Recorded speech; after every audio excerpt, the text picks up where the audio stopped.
All right, this question is coming in from Judith.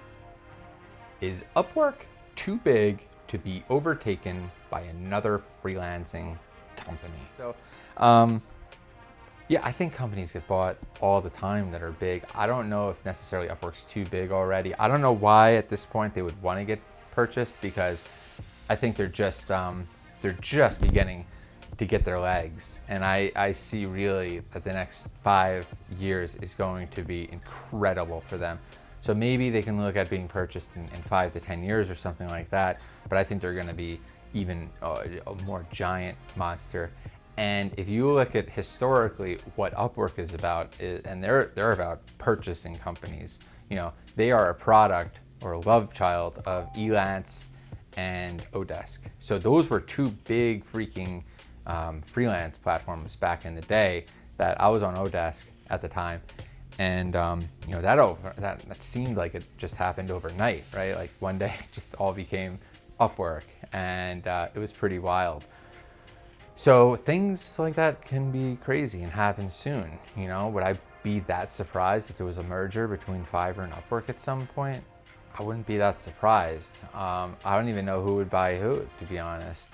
So, you know, I think only time can tell, and it will be exciting if they are purchased. I hope they get a nice amount for their stock. If for their stock price, if they do get purchased, that would be a really nice payout. But I'm cool with them not being purchased. I really want to see what this thing is in a decade, because I just see it being used in almost every major corporation, or their enterprise stuff is just getting started. They're just getting integrated, and I think that this thing is a flywheel that is super sticky within these organizations. That's just going. We are just starting on this enterprise development, the ability to use a widget, an Upwork widget that could get their virtual talent bench situated with an enterprise level company like this. I mean, we're talking thousands and thousands and thousands of jobs that are just going to be popping up on Upwork from any number of these organizations.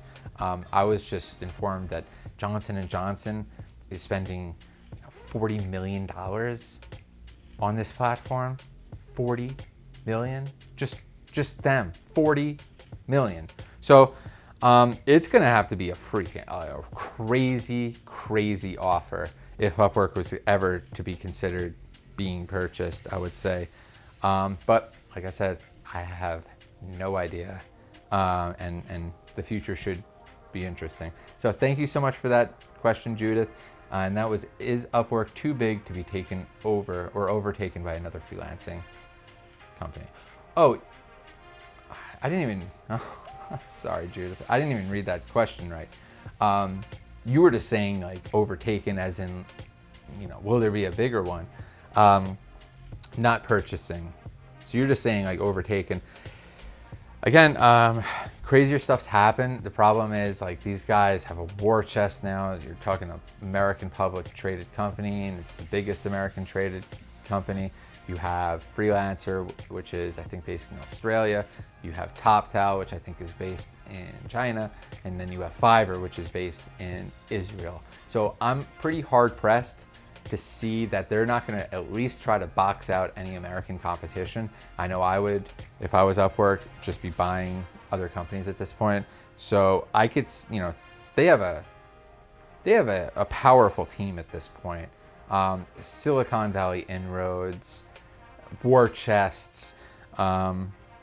To go against them heads on, you would probably, hopefully you'd be focused on being purchased by them. But if you're trying to go heads up and take them out, you're going to need to come to the table with an ungodly amount of money to get a marketplace like this started. Because the issue with these marketplaces is it's a chicken and egg situation. So not only do you have to fill the client and demand side and get people to purchase gigs, but you also have to supply all of this talent. And the only reason to get the talent there in the first place is if they know that they're going to get jobs. So you have to motivate both sides of this thing, And it's extremely difficult to do that because it's a two-front war. And there's heavy-duty attrition on both sides because they're both going to go where, you know, they're finding the right relationships.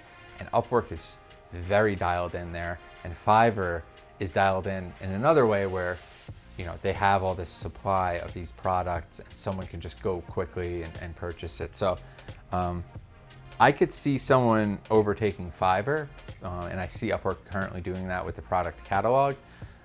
But I just, at this point, I'm putting all my chips on Upwork. I mean, I'm heavy duty invested in them. I've been working with them for a decade. I love the team. I love everything about this company. I mean, seriously. So I don't know what could come along at this point, and I don't want to sound naive because there's always something, but it would be very difficult for me, especially a new company, to be like, oh, I'm gonna put my trust into this. I'm gonna throw away all this work, all these reviews, all these relationships, and blah blah blah, and migrate my stuff over to it. It just wouldn't happen. I've spent way too much time and energy, and you know, I've been goal oriented from the start and knowing that this is going to be huge. So yeah, I'm going to just go say no. I mean, yes, yeah, it is too big at this point to be taken over by another freelancing company, I think. But hey, I've been wrong before, and we'll see. So yeah, sorry that was such a long, drawn out answer, Judith. But thank you for asking it. Bye-bye.